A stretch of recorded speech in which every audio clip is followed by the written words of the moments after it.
Assalamualaikum warahmatullahi wabarakatuh. Alhamdulillahirabbil alamin. Segala puji dan puja kita panjatkan kepada Allah Subhanahu wa taala, di mana kita telah diberikan oleh Allah rahmat, nikmat iman, nikmat Islam, nikmat kesehatan dan nikmat kesempatan. Serta salawat dengan salam semoga tercurah kepada junjungan kita Nabi besar Muhammad SAW.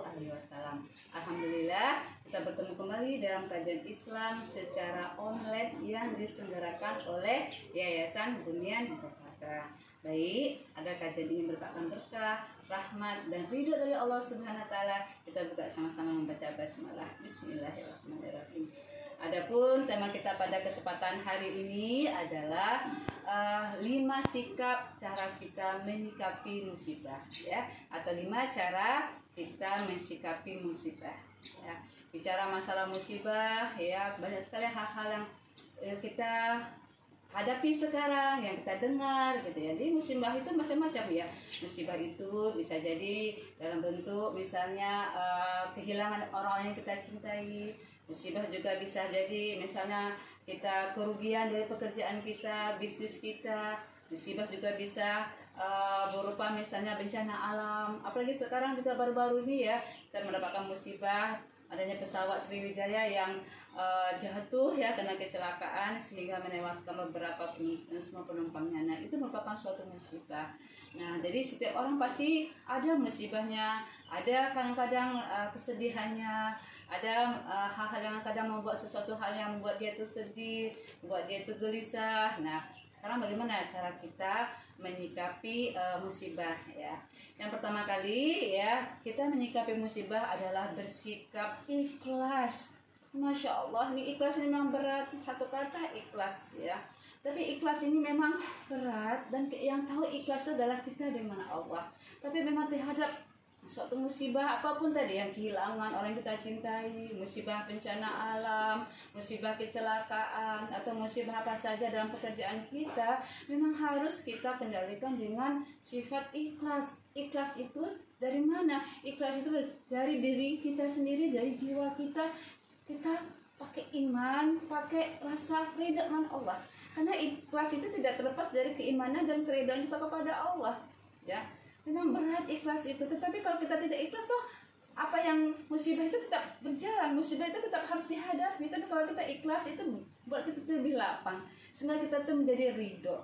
Nah, hal itu yang bisa membuat kita tuh ikhlas, yang bisa membuat kita itu ridho itu adalah dengan keimanan yang kita miliki. Jadi semuanya itu memang harus diukur dengan iman. Kalau tidak dengan iman, mungkin orang kalau dengan ada musibah seperti sekarang baru-baru ini pesawat Sriwijaya yang jatuh ya, yang ada satu keluarga ya, dia ingin ya jenguk suaminya ya yang di Pontianak ya, yang mau berlibur, istri dan anak-anaknya semuanya tidak yang selamat ya, karena memang berita-berita itu yang kita dapat sekarang, sementara itu yang kita dapatkan. Nah, jadi itu ya kalau dia harus ya memang kehilangan orang yang kita cintai itu sangat menyedihkan ya. Tapi begitulah cara Allah ya memberikan takdirnya ya kepada orang-orang yang menerima musibah. Dia harus pertama kali itu ikhlas, dan ikhlas itu adalah memang ukurannya adalah keimanan kita, keridhaan kita kepada Allah Subhanahu wa taala. Nah, itu yang pertama. Itu juga dengan kehilangan pekerjaan atau kerugian dalam pekerjaan atau misalnya bencana-bencana yang dihadapi, itu harus diukur dengan yang dimainkan adalah keimanan kita, keridhaan kita kepada Allah sehingga kita bisa menerimanya. Itu yang pertama adalah ikhlas ya. Yang kedua, bagaimana kita cara menyikapi ketika kita menghadapi musibah adalah harus sabar. Innallaha ma'as-sabirin. Allah itu bersama dengan orang yang sabar. Ya, setelah ikhlas kita sabar. Sabar apa? Sabar yang ada, sabar yang positif. Sabar kita apa? Kita tidak menggerutu, kita tidak marah, kita tidak menghujat Allah, kita tidak mengatakan kenapa hal ini terjadi pada kami, pada keluarga kami, kenapa tidak yang lain. Jangan begitu ya. Tapi harus sabar. Sabar itu ketika kita menerima hal yang pertama itu kita sabar, oh ini adalah ketentuan Allah. Tadi itu berkaitan dengan ikhlas tadi, sudah ridho dia dengan ketentuan Allah ya, keimanannya yang tinggi itu telah melapangkan hatinya, dia akan bersabar. Nah dia yakin dengan bersabarnya itu ada pahala di balik kesabarannya. Yang bersabar itu insya Allah akan membuat dia semakin kuat, ya. Apalagi itu memang sudah dia lakukan, bahwasanya dia sudah menerima, bahwasanya semuanya adalah memang tadi dari Allah Subhanahu Wa Taala. Itu yang kedua, itu sabar. Memang berat untuk sabar, ya, tetapi memang sabar dalam musibah, ya. Apakah itu dalam bentuk bencana tadi saya katakan, bentuk orang-orang yang kita kehilangan, orang yang kita cintai, ya. Nah, apalagi di masa-masa COVID sekarang ini, masya Allah, ya, banyak berita-berita kematian, ya, banyak berita-berita kematian, ya, yang karena kita dengar, yang tidak jauh-jauh mungkin keluarga kita sendiri. Bahkan saya juga merasakan keluarga saya yang tahun kemarin, ya, almarhumah kakak saya juga meninggal. Itu merupakan suatu kesedihan, ya, karena memang kita anggap keluarga kita anggap itu udah orang tua sendiri gitu, pengganti orang tua. Kehilangan itu memang menyedihkan, tetapi kita harus sabar yang diikuti dengan hal-hal yang positif, sabar dengan pikiran-pikiran bahwasanya kita mungkin bisa meneruskan kebaikan-kebaikan orang-orang yang meninggalkan kita, meneruskan kebaikan-kebaikan yang pernah dicontohkan kepada kita. Apakah itu orang tua kita, apakah keluarga kita, apakah sahabat-sahabat kita. Dengan sabar yang positif ini adalah kita bisa berpikirannya ke depan, ya. Makanya itu yang poin ketiga. Poin ketiga adalah, pertama kali tadi adalah kita harus ikhlas, yang kedua adalah kita sabar, yang ketiga adalah kita tidak putus asa. Ini penting. Kadang-kadang kalau kita larut dalam kesedihan-kesedihan, kita tidak mau menatap ke depan, gitu, ya. Kita merasa semuanya itu sudah gelap, semuanya itu sudah hancur, semuanya itu sudah tidak ada guna lagi. Jangan putus asa. Orang beriman itu bukan orang putus asa. Dia jatuh, dia gagal, dia bangun lagi, jatuh lagi, dia bangun lagi. Karena dia yakin dia tidak sendiri, dia ada Allah, dia ada yang memberikan kekuatan. Karena semuanya itu tak terlepas dari Allah tadi, yang ridho ikhlas tadi. Sehingga kalau dia ada musibah, apapun musibah yang dia hadapi, dia tidak pernah putus asa. Dia sedih pasti ada, manusiawi. Kita sedih karena orang-orang yang kita cintai, kita menangis, manusiawi. Ya, kita kadang-kadang sedih kehilangan harta benda kita karena bencana, kecurian, ataupun misalnya apapun musibah yang kita hadapi, kita sedih, itu wajar karena kita adalah manusia yang punya rasa, ada rasa senang, ada rasa sukacita.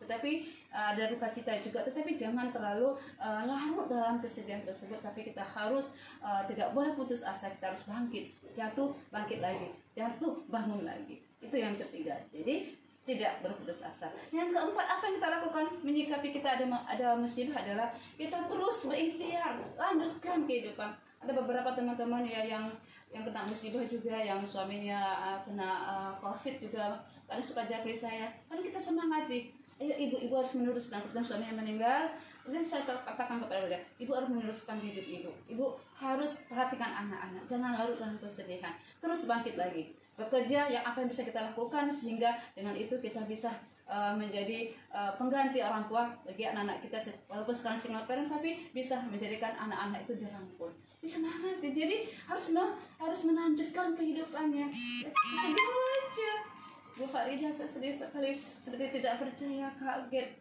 Itu memang berita-berita kematian, apalagi dengan pandemi begini, kadang-kadang tidak menyangka bahwa masuk rumah sakit seminggu atau berapa, masuk isolasi, ICU, meninggal. Itu kadang-kadang membuat orang tidak siap, ya, pasangan tidak siap.